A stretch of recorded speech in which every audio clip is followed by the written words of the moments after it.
Namo Tassa Bhagavato Arahato Dhamma Sambuddhassa.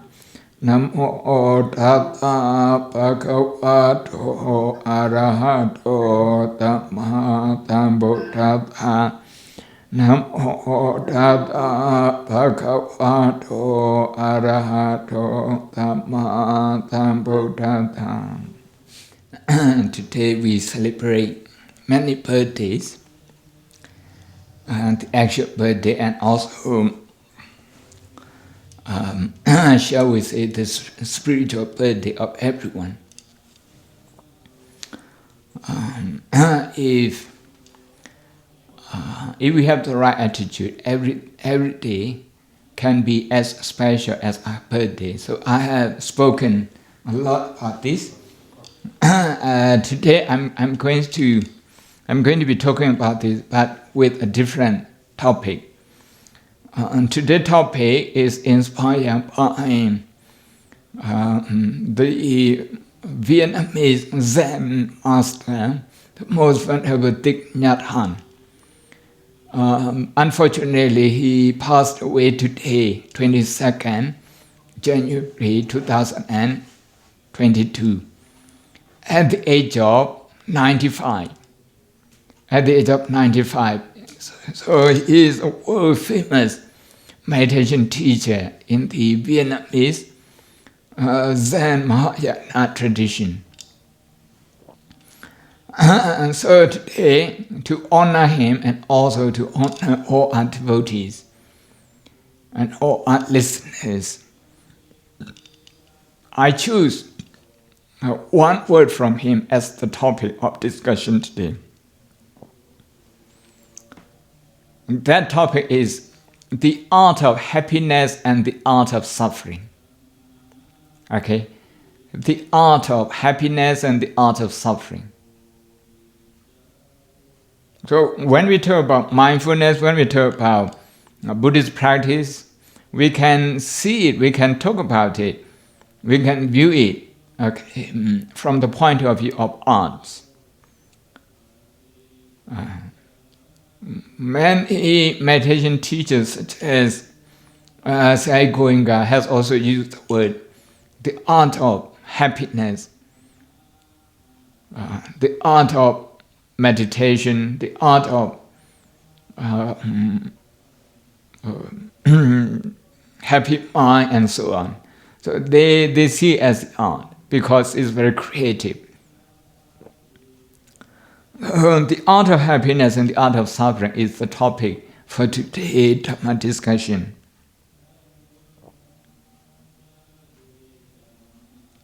What is the art of happiness? I think many people will have opinion about this. But not many people will have opinion on the art of suffering. Many will not have heard of it.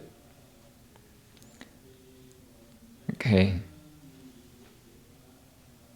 Before I talk about this, I'd like to refer you to one independent study at Harvard University.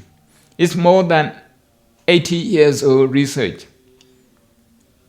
80 years old means, okay, for the last 80 plus years, since 1939, they started studying people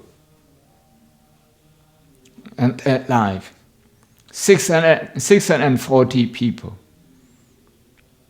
in Boston area. That included the future President John F. Kennedy.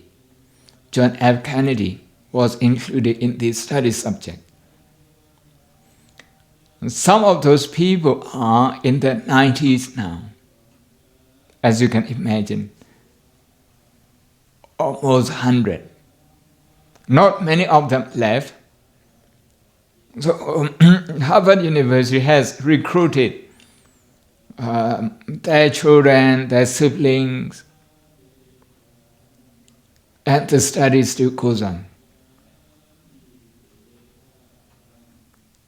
the director of the study, Professor Robert Wardinger, is a Zen Buddhist practitioner.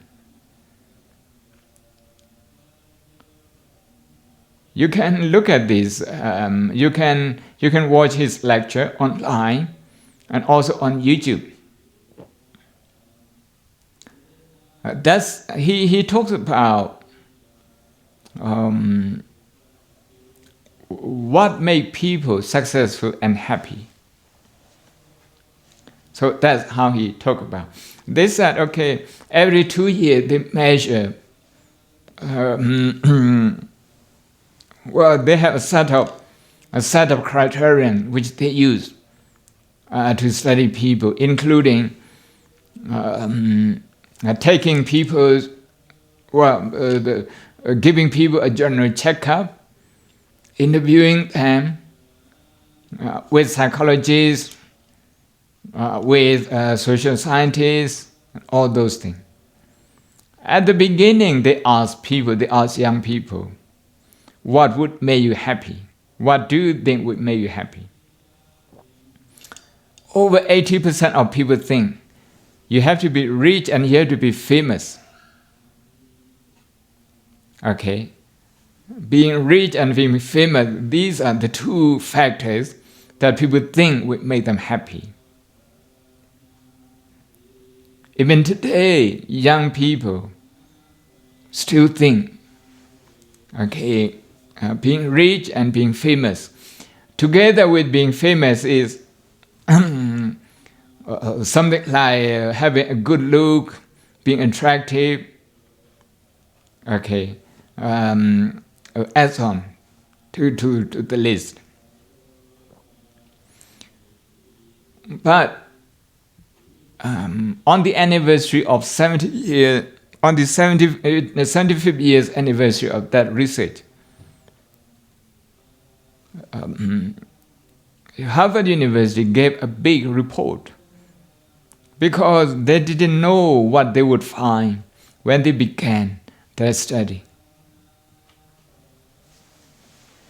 10 years, 20 years, 30 years, 40 years. They were not quite sure which was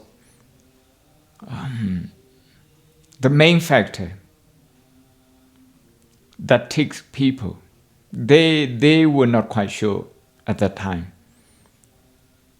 By 60th anniversary, 70th, 75th, they were quite sure now because things repeat themselves. You can establish a pattern in people's life. So the main factor for people to be happy, and happy means, okay, not just psychologically, but physically you are healthy as well. You have a happy family life.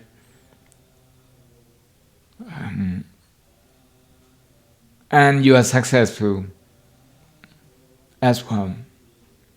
So what takes people? They have found out that it's a social skill, social relationship skill. But social relationship skill, what do we really mean by that? Is it a born skill, some kind of skill that we are born with? No, it's something that we can train ourselves to have. We can train ourselves. As you all know, before some 30, 40 years ago, science didn't believe that our brain can change. But today we believe in neuroplasticity, that our brain can change. And we can change it ourselves without drugs, by changing our emotion, by changing our attitude. So we are talking here about EQ, emotional quotient.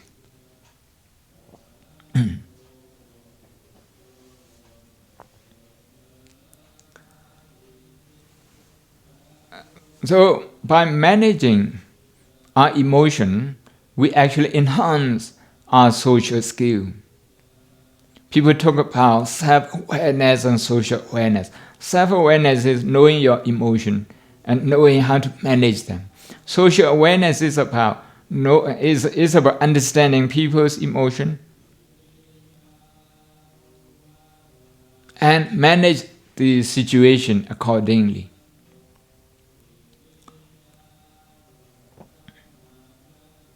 So this evening, the art of happiness and the art of suffering. What do we really mean? In Buddhism, in Buddhist philosophy, in Buddhist psychology as well, the art of happiness and the art of suffering cannot be separated. If you know how to be happy, then you will not suffer. You will not suffer much. You will still suffer, okay, but you will not suffer much. If you know how to suffer less, much less than anyone else around you, then you know how to be happy, how to retain your happiness. When you get knocked down by any emotional hurdles, you know how to pick yourself up. That sort of thing, what we are talking about. For many people who are looking for happiness and having a clear idea, they would think that excitement is happiness. Anything that excites them, they think that makes them happy. But excitement doesn't last long. Something new will make you excited, but how long something can stay new? Your clothes, your car, your iPhone, your computer, your house, your holiday destination. How long? Okay. Each of those can stay new in your mind and in your eye.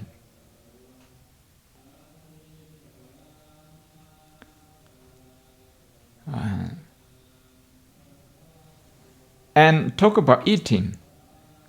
What kind of cuisine, what kind of dishes can excite you? Maybe 6 days, 7 days, the whole week? Can you imagine which dish can excite you for the whole week? People don't feel excited with the dishes they cook, so they keep changing it.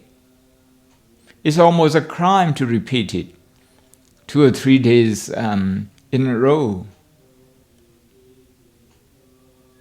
You see.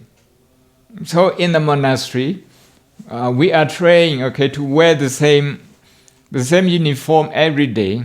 And if we get bored with this color, we got to look into our mind. It's not the color that makes us bored, okay? It's the way we relate to this color. It's not the clothes that we wear, that we put on, that is boring. But the way we relate to it is our emotional quality. Okay? The emotional quality is something that we need to pay attention to here. How do we pay attention to it? Because sometimes when we pay attention to something, things just get worse. So we just ignore. But the Buddha is saying ignoring suffering, ignoring pain, ignoring problem is not the way. So in his first sermon or his first lecture, 2,600 plus years ago, the first thing he declared was, we got to be interested in problems. That's what he said. We got to be interested in humans' problem. Physical problem, psychological problem. What kind of physical problem? If I keep talking for more than an hour, You can't stay still. You can't sit still. Your body, okay, will have aches and pains. You see? And this is inherent to our physical body. There will always be aches and pains in our body. We can't run away from it. What we can do then is to relate to this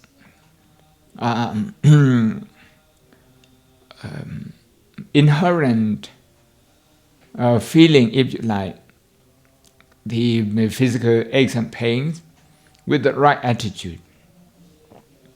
What kind of the right attitude I'm talking here? Okay, whenever you get headache,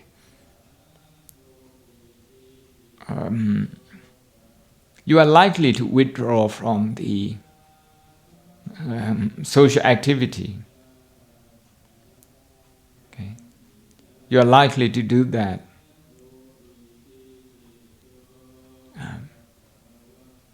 You are likely to look at things in a more negative way.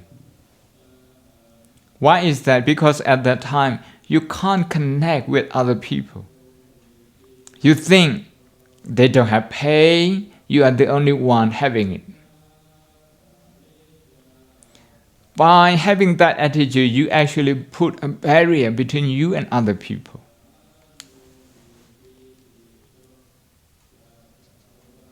Whenever we get criticized, sometimes by our parents, sometimes by our teachers, sometimes by our friends, usually the criticism comes from the people we know.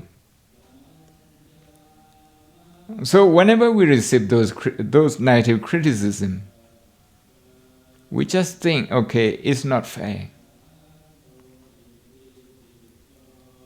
Usually we are caught unprepared receiving those criticism. That is why in Denmark, in their education system, it's by law from the age of 6 to 16, children will have to be exposed gradually to discussion, to different opinions, and then ultimately to criticism. From minor to something major. When you train at a young age like that, it's a lot easier to see that such criticism is common. It's common to everyone. So you develop resilience. When you develop that kind of resilience in the face of negative criticism, you suffer less because you expect it. You expect it. And whenever you receive a critical comment, you also try to connect your experience with other people, other people's similar experiences. By doing so, you don't feel alone. Feeling loneliness is, shall I say, the major symptom of depression.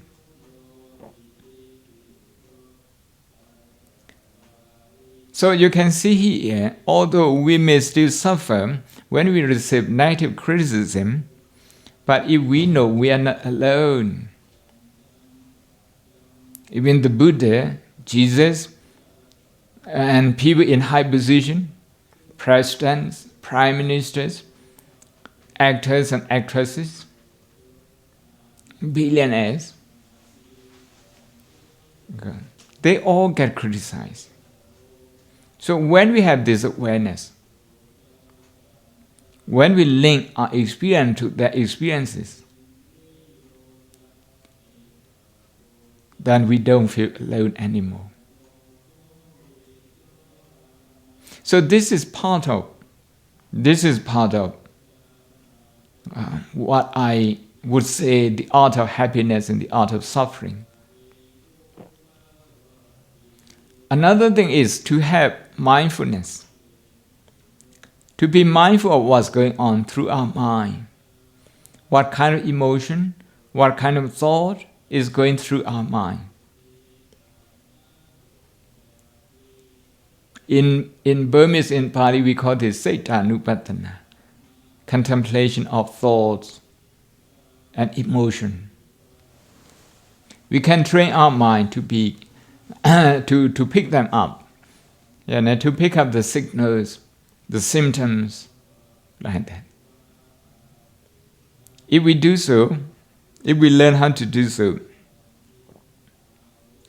we pick up the signal of say minor depression, maybe mood swing at an early stage. Meaning we are in a better position, to manage it before it becomes strong, dominant, overwhelming. The art of happiness is in the heart, the art of suffering. Meaning, we have to learn how to live with suffering. We have to learn how to live with criticism. We have to learn how to live with inconveniences. There will be time when you have to wait for the bus longer than usual, for the train longer than usual, for the plane longer than usual. There will be time when you get disappointed by people's behavior, the behavior of the people around you, or maybe the people you adore. On social media, in academia, maybe in your profession. But you got to prepare to face those things.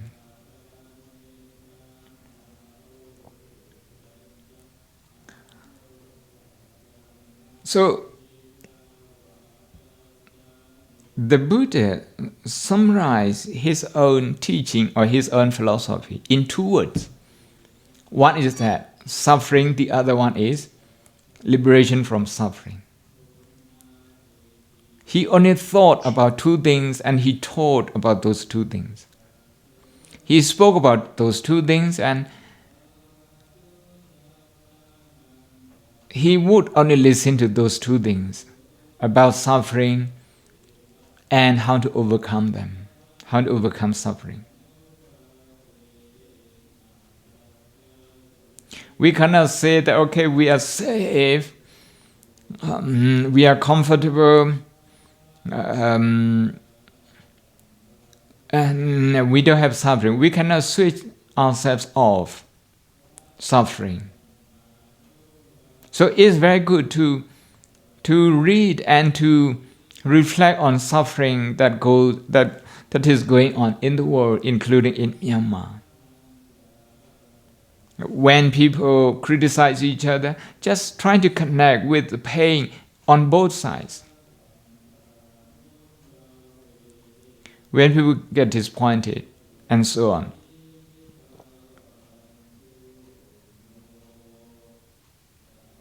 In Australia, so I don't know if you are a tennis fan, you see, Novak Djokovic has made a lot of news. Yes. It doesn't matter which side of the argument you are. It's very important to connect with the pain of both sides. Maybe every side.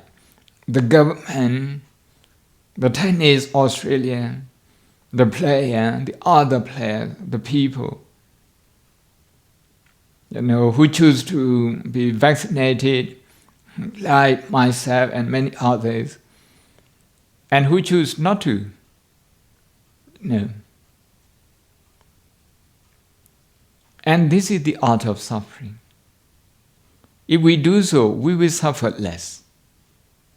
Because empathy is the quality we will use to connect with those people.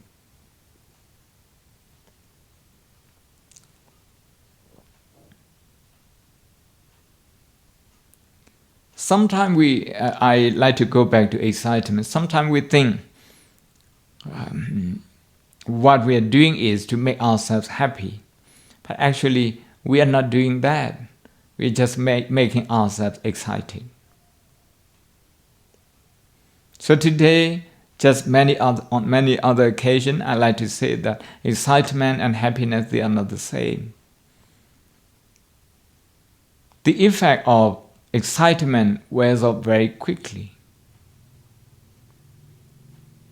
But the art of happiness, if you learn the art of happiness,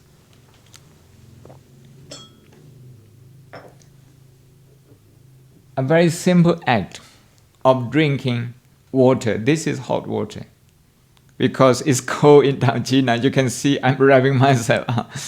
Okay. Just drinking hot water. If I remember the people who made sure that I have hot water on my desk, the electricity is on, and the people who made this cup, this mug, and the people like you, like your families, who dig the well for us. If I remember this water, the value of this water goes up many times. Why? Simply because I feel connected with you. In the same way, when you have done you have done your donation, you have transferred the necessary amount, you have consulted with each other, you have contacted our offices and all those things. What is necessary, one more that is necessary is to connect with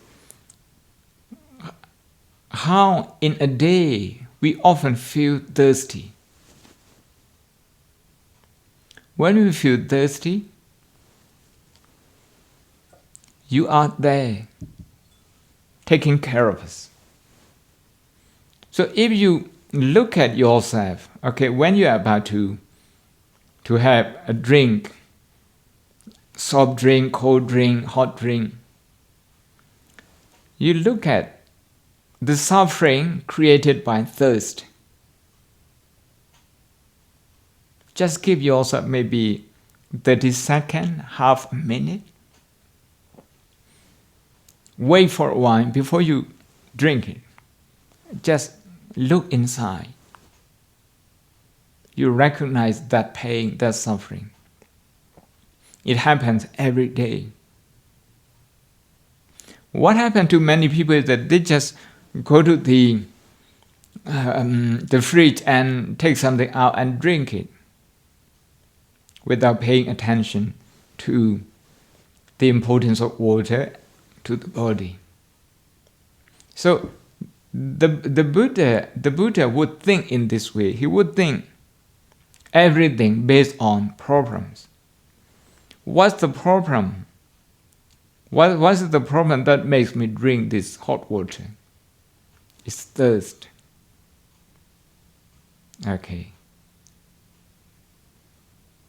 My body really relies on water.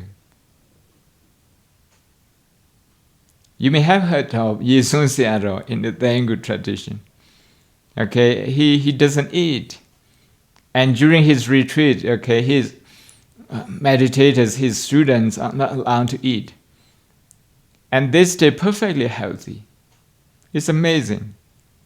It's amazing. I haven't tried that. He is 96 or something, very healthy.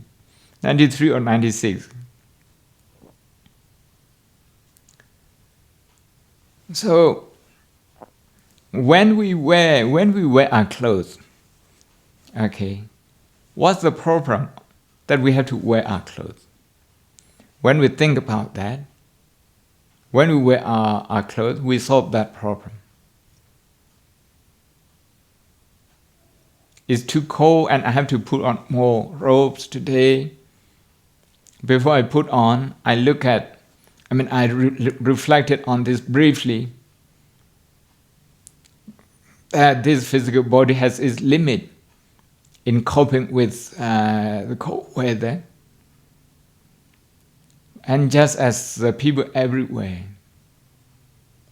I saw some people sending me pictures or a short video clip, from England also. They are also wrapping themselves up, just like people in New York.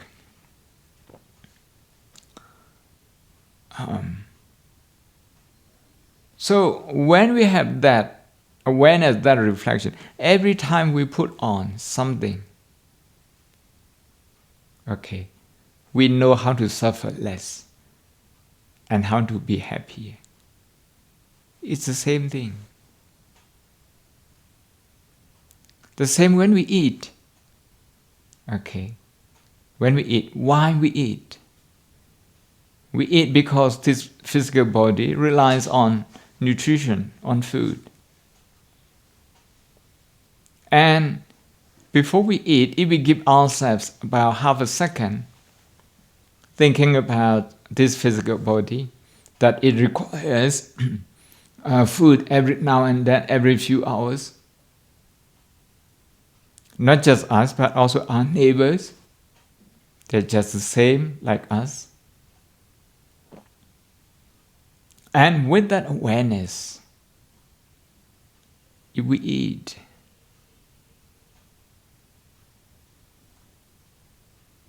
we eat with happiness. Some people, when they don't have this awareness, they get bored with their food very easily, meaning they suffer. They work hard, they buy good food, then they eat their food with suffering. With suffering. They are not happy. So there's no art of suffering, no art of happiness in that. In a meal, in a cup of coffee, in a cup of tea, okay, in a soft drink, in a fizzy drink, anything. Anything. So I'd like to sum up that the art of happiness and the art of suffering, they are the same, they are synonymous. They're synonymous. And if we know how to be really happy, then we know how to suffer less.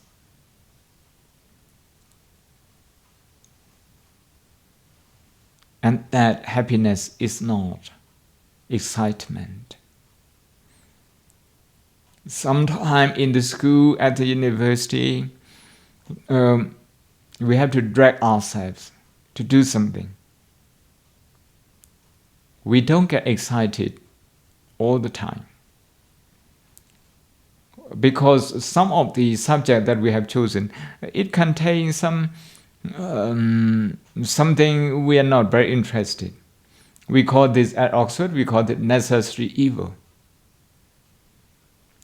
People who study in Oxford, they study PPE, there's politics, philosophy, and economics. You can't separate them. There is no separate philosophy course at the beginning. You have to go for all the three. There's the uniqueness over there. But then if you're only interested in philosophy and not in politics, then politics at the beginning is a necessary evil. Then you just have to drag yourselves along. But you can moan and groan unless you look around and see that other people are in the same boat. Sometimes life presents us with that problem. We think we have so much choices and we choose the best. But along the way, even our best choice is not good enough sometimes. If that happens, you need to look at the complaining mind. You need to look at the boredom. You need to look at the rejecting mind, the mind that is rejecting, that is resistant. Look at that. It's a habit. Resistance is a habit. Complaint is a habit. Okay. Anger is a habit. Happiness is a habit. Which habit we establish ourselves in? That's the question we have to answer ourselves. So today I'd like to talk about birthday a little bit. Usually I would talk about this in Burmese, but today I'd like to say this in English. Today is Chosu's birthday. You feel special on your birthday. I feel special too on my birthday.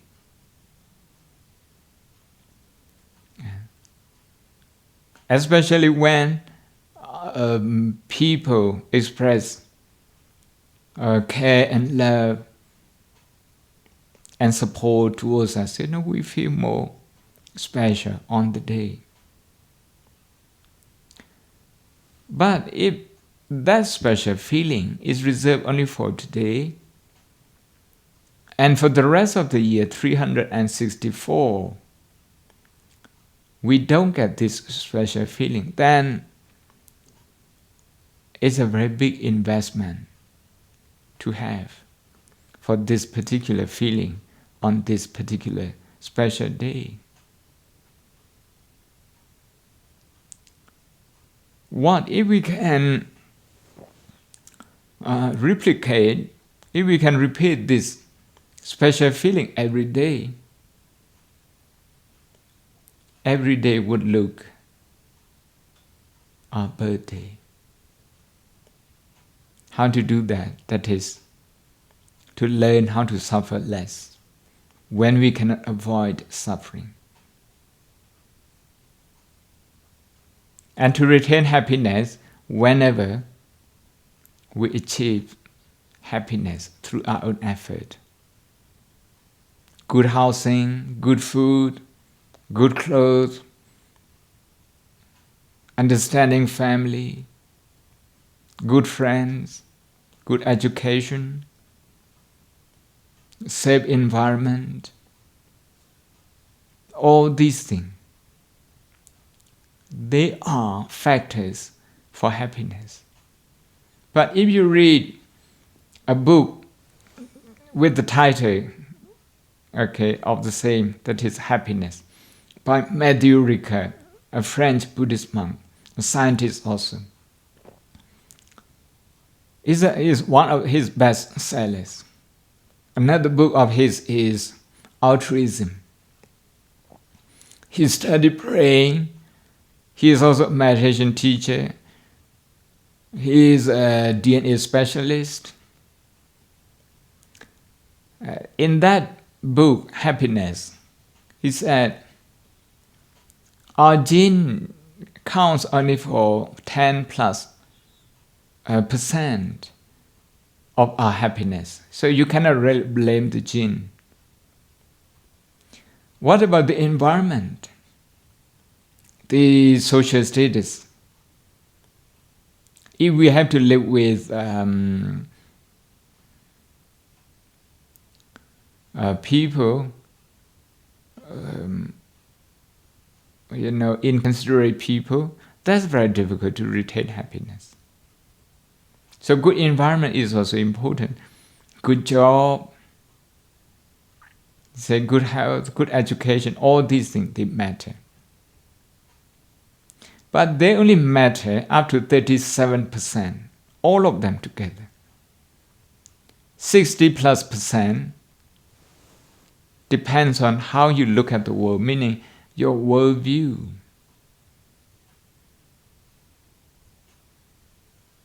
Over 60% is entirely in your hand.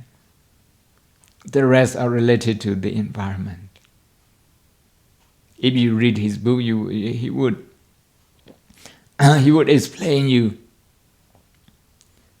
about different projects maybe, if I remember correctly, more than 300,000 projects worldwide studying happiness. And he summed them up in his book. So when we talk about mindfulness, when we talk about connecting with other people's pain and offering empathy and compassion,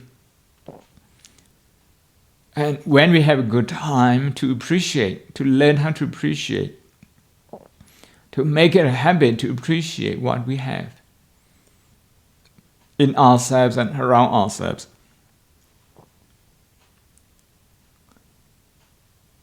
then we will know, we will have learned the art of suffering and the art of happiness. In Burmese, မြန်မာလိုနည်းနည်းပြောရမယ်ဆိုရင်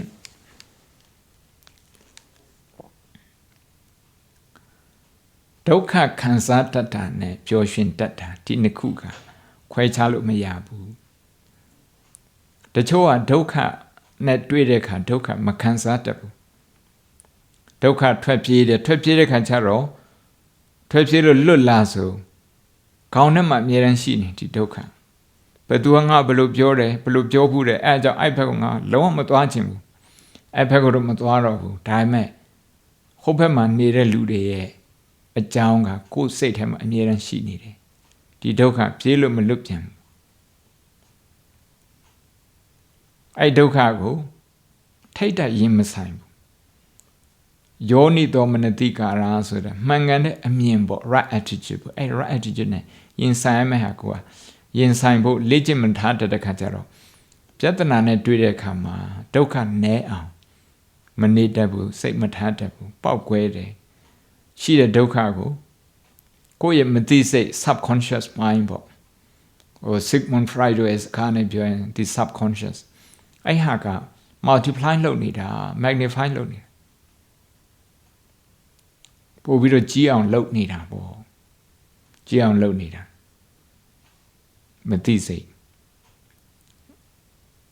ပါဠိစကားနဲ့ဆိုရင်တော့အဝိဇ္ဇာပိစ္ဆယသင်္ခါရမသိလို့မကြည့်တတ်လို့အမျက်မှန်မရှိလို့သင်္ခါရ react လုပ်တယ်တဲ့ဒုက္ခကိုများအောင်ပို့လုပ်တယ်တဲ့သင်္ခါရဆို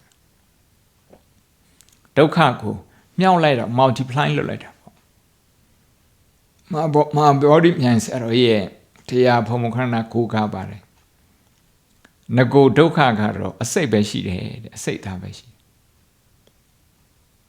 အဲ့ဒါတွေးတာမတွေးတတ်တဲ့ခါကျတော့နောက်ထပ်သုံးမှတ်သားထပ်ပြီးတော့ဖြည့်တဲ့ခါကျတော့တစ်ချက်ပြည့်သွားတယ်ငါးမှုသားဘယ်လိုရုံးဆိုအတိတ်ကိုပြန်တွေးပြီးတော့အတိတ်ကိုပြန်တွေးပြီးတော့ကိုနောင်တရ regret ဖြစ်တာပေါ့ငါအဲ့ဟာမလုပ်သင့်ဘူးအဲ့နေရာမသွားသင့်ဘူးဒီလူနဲ့မပေါင်းသင့်ဘူးဒီလူနဲ့မတွေ့သင့်ဘူးအဲ့ဟာမဝယ်သင့်ဘူးဟိုမလုပ်တဲ့ဟာတွေလုပ်မိတယ်ဆိုပြီးတော့နောင်တရတော့ regret ဖြစ်တာပေါ့နောက်တစ်ခုကတော့ငါအဲ့ဟာလုပ်တဲ့လည်းငါမလုပ်မိဘူးဆိုပြီးတော့အဲ့ဒါတော့ကိုယ့်အကိုဒေါသဖြစ်တာပေါ့ဒေါသဖြစ်တာတစ်ခုနောင်တရတစ်ခုဆိုတော့ဓမ္မစီဆိုတော့ငါးမှုဆိုသုံးမှဖြစ်သွားတယ်နောက်တစ်ဓမ္မကတော့အနာဂတ်အတွက်ပေါ့ဒီတိုင်းဆိုရင်နောင်ကြငါဘယ်လိုလုပ်မှာတော့ဆိုပြီးတော့ကြိုပြီးတော့တွေးထားတာပေါ့ကြိုပြီးတော့တွေးတဲ့အုံနောက်ကနော်မသိစိတ်ကနေတွေးတာနဲ့သိစိတ်ကနေတွေးတယ်ဒီနှစ်ခုကမတူဘူးလေမသိစိတ်နဲ့တွေးတယ်ဆိုတော့သူ့အလိုလျောက်တွေးတာက break မရှိဘူးနော်သိစိတ်နဲ့တွေးတဲ့ခါကျတော့တွေးတင်တယ်လို့ပဲကိုတွေးပြီးတော့ကိုရပ်နိုင်တယ် break ရှိတယ်ပေါ့အဲ့ဒါမသိစိတ်ဒီ subconscious ကနေပြီးတော့တွေးလိုက်တဲ့ခါကျတော့နောက်တစ်ဓမ္မထပ်ပြီးတော့ဖြည့်လိုက်တယ်ဒုက္ခကတင်းပြည့်ကြမ်းပြည့်ဖြစ်သွားတာဆရာတို့ပေးတဲ့ဥပမာကအယံကိုရှင်းပါတယ်သိရှင်းပါတယ်ဘုန်းကြီးလည်းအဲ့ဒါတွေးပြီးတော့ဆရာတို့သိရှင်းတာပဲ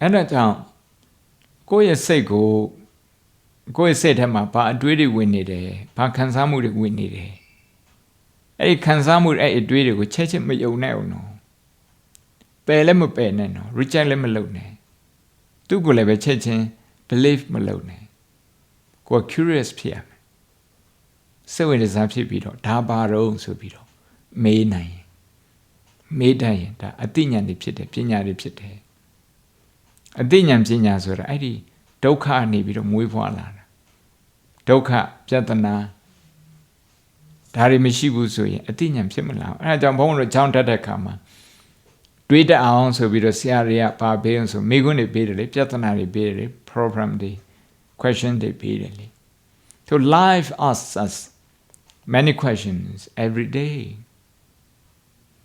so we have the opportunity to grow out of it အဲ့ဒါကိုတို့က growth mentality ခေါ်တယ်လေ Professor Carol Dweck ခေါ်တာပေါ့နော်Harvard University Stanford University psychologist professor growth mentality လူအပ်တာကို acknowledge လုပ်တယ်မပြည့်စုံတာကိုမှားယွင်းတာကို acknowledge လုပ်တယ်ပြီးရင်ဒီထက်ပိုကောင်းနိုင်တယ်ဆိုပြီးတော့ယုံကြည်တယ်အဲ့ဒါဗုဒ္ဓတရားတော်ထဲကအတိပဲဗုဒ္ဓတရားတော်ကတော့ဒါဖရာသခင်ကနေပြီးတော့ပြည့်စုံ perfect ဖြစ်အောင်ဖန်တီးတဲ့အယူအဆကိုလက်မခံဘူးလေလူသားတွေကနေပြီးတော့ကိုယ့်ဟာကိုယ်ကြိုးစားမှုနဲ့လုပ်ရတယ်ဆိုတဲ့ဝါရကိုယုံကြည်ထားတဲ့အတွက်ကြောင့်မလို့ချိုးရင်းချက်တွေလိုအပ်ချက်တွေအများအားရှိနေတယ်ဘဝမှာအများအားရှိနေဆိုဒါလေးယူဆထားတယ်ဒါလေးကိုလက်ခံထားတယ်အဲ့လိုလက်ခံတဲ့အခါကျတော့ကိုကနေပြီးတော့တခုချိုးရင်းနဲ့တခုမှားတယ်ဆိုရင်ကိုယ့်ကိုအပြစ်ဒဏ်မပေးတော့ဘူးတသက်လုံးနောင်တရတာတွေအဲ့လိုဓမ္မပေးတော့အဲ့လိုပေးမဲ့စာကိုယ့်ကိုကရုဏာနဲ့ပြန်ကြည့်ပြီးတော့ you pick yourself up ကိုယ့်ကိုပြန်ပြီးတော့နလန်ထူအောင်လုပ်တယ်ဒါတွေဟာ the art of happiness the art of suffering တွေပေါ့လူရှင်များthe art of happiness the art of suffering အဲ့ဒါလေးနားလည်ပြီးတော့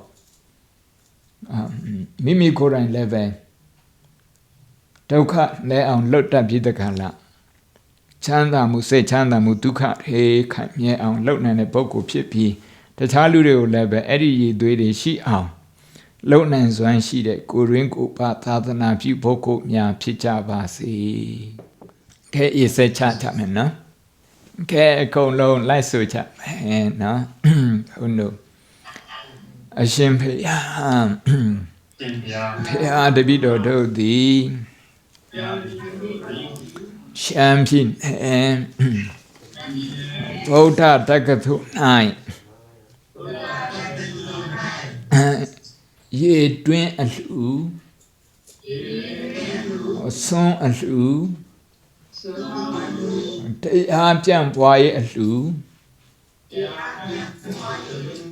အစရှိသောကုသိုလ်ကောင်းမှုအဆုစုတို့ကိုစေတနာသုံးတန်ပြဋ္ဌာန်း၍လှူဒန်းကြပါကုန်၏သီလကုသိုလ်ဝေယဝိသကုသိုလ်ဘာဝနာကုသိုလ်ဤကုသိုလ်ကောင်းမှုအဆုစုတို့ကိုလည်းဆောင်ရွက်ပြီးပါ၏စီပူပြီးပါ၏ဤကုသိုလ်ကောင်းမှုမြတ်ပေါင်းစုတို့ကြောင့်ဘုရားတပည့်တော်တို့သည်ဘေးရန်ကင်းကွာကျမ်းမာချမ်းသာစွာဖြင့်ကချီသုံးပါကျော်လွှားနိုင်ပါစေ Ko twin ko pa.